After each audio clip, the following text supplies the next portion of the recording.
வணக்கம் ஃப்ரெண்ட்ஸ். போன வாரம் நம்மளோட வரவு செலவு கணக்குகளை எப்படி சரியா பட்ஜெட் போடுறது, வீண் செலவுகளை எப்படி தவிர்ப்பது அப்படின்னு பார்த்தோம். அந்த வீடியோவை நீங்க பார்க்கலன்னா கண்டிப்பா போய் பாருங்க. சரி, இன்னைக்கு நம்ம பார்க்க போற விஷயம் ரொம்ப ரொம்ப முக்கியமானது. நான் மாசம் மாசம் சேவிங்ஸ் அக்கௌண்ட்ல பணம் போட்டு தானே வைக்கிறேன், அது போதாதா அப்படின்னு நிறைய பேர் கேட்பீங்க.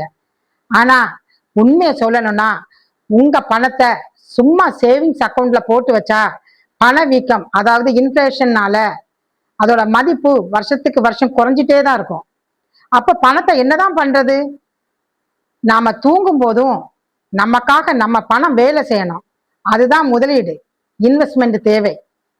இன்னைக்கு வீடியோல முதலீட்டை எப்படி தொடங்குவது, அதுக்கு என்னென்ன கணக்குகள் தேவை அப்படின்னு எளிமையா பார்க்க போறோம். வாங்க வீடியோக்குள்ள போவோம். முதலீடு பத்தி பாக்குறதுக்கு முன்னாடி நாம பண்ண வேண்டிய முதல் விஷயம் அவசர நிதி. அவசர நிதி, எமர்ஜென்சி ஃபண்ட். யோசிச்சு பாருங்க, திடீர்னு ஒரு மருத்துவ செலவு வருது, இல்ல திடீர்னு ஒரு வேலை நமக்கு இழப்பு ஏற்படுது அப்படின்னா நம்ம என்ன பண்ணுவோம்? கடன் வாங்குவோம், இல்ல சேர்த்து வச்ச முதலீட்ட நஷ்டத்துல அவசரத்துக்கு அதை எடுப்போம். இதை தவிர்க்கத்தான் எமர்ஜென்சி ஃபண்ட். எவ்வளவு சேமிக்கணும்? உங்களோட ஒரு மாத அத்தியாவசிய செலவு 20,000 அப்படின்னா குறைஞ்சது 3 முதல் 6 மாத செலவு தொகைய நம்ம தனியா எடுத்து வைக்கணும். இத ரொம்ப ரிஸ்க் இல்லாத, தேவைப்பட்டா உடனே எடுக்கக்கூடிய லிக்விட் மியூச்சுவல் ஃபண்ட் அல்லது ஒரு குறுகிய கால எஃப்டில போட்டு வைக்கலாம். இதை முதலீடா பார்க்க கூடாது, இது நம்ம குடும்பத்திற்கான ஒரு பாதுகாப்பு கவசம். அவசர நிதியை நம்ம ரெடி பண்ணியாச்சு. அடுத்தது முதலீட்டை தொடங்க என்னென்ன கணக்குகள் வேணும் அப்படின்னு பார்ப்போம். முக்கியமா 3 கணக்குகளை பற்றி நீங்க தெரிஞ்சிருக்கணும். ஒன்று டிமேட் கணக்கு. பங்குச்சந்தை, ஸ்டாக் மார்க்கெட் அல்லனா மியூச்சுவல் ஃபண்ட்ல முதலீடு செய்யணும்னா கண்டிப்பா ஒரு டிமேட் கணக்கு உங்களுக்கு தேவை. ஐயோ, ஸ்டாக் மார்க்கெட்டா ரொம்ப ரிஸ்க் ஆச்சே அப்படின்னு பயப்பட வேண்டாம். ஆரம்பத்துல நீங்க நேரடியா ஷேர் வாங்க வேண்டிய அவசியமே இல்லை. இண்டெக்ஸ் மியூச்சுவல் ஃபண்ட் மூலமா மாசம் 500 அல்லனா 1000 என எஸ்ஐபி, சிஸ்டமேட்டிக் இன்வெஸ்ட்மெண்ட் பிளான் முறையில நீங்க முதலீட்டை தொடங்கலாம். ரெண்டாவது பிபிஎஃப், பப்ளிக் ப்ராவிடன்ட் ஃபண்ட். எனக்கு ரிஸ்கே வேண்டாம், அரசாங்கம் கேரண்டி தர்ற பாதுகாப்பான முதலீடு வேணும் அப்படின்னு நினைக்கிறவங்களுக்கு இது ரொம்ப சிறந்தது.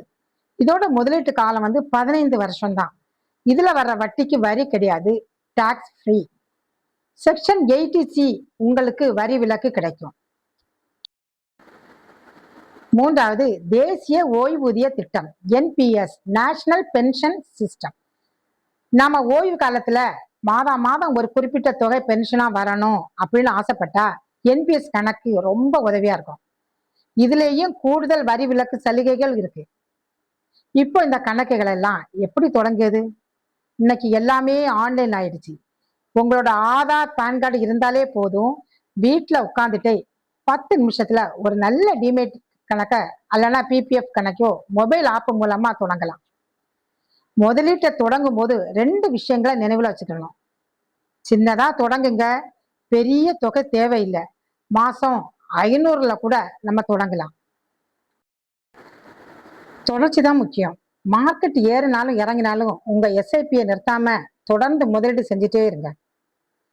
நண்பர்களே, இன்னைக்கு உங்களோட அவசர நிதியை திட்டமிடுங்க, ஒரு முதலீட்டு கணக்கை தொடங்குங்க.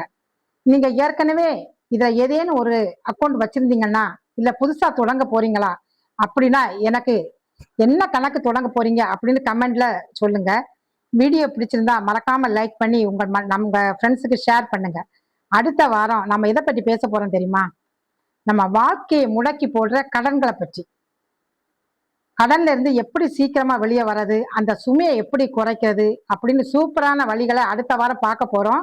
தவறாம பார்க்கறதுக்கு என்னோட சேனலை சப்ஸ்கிரைப் பண்ணுங்க. Okay friends, thank you.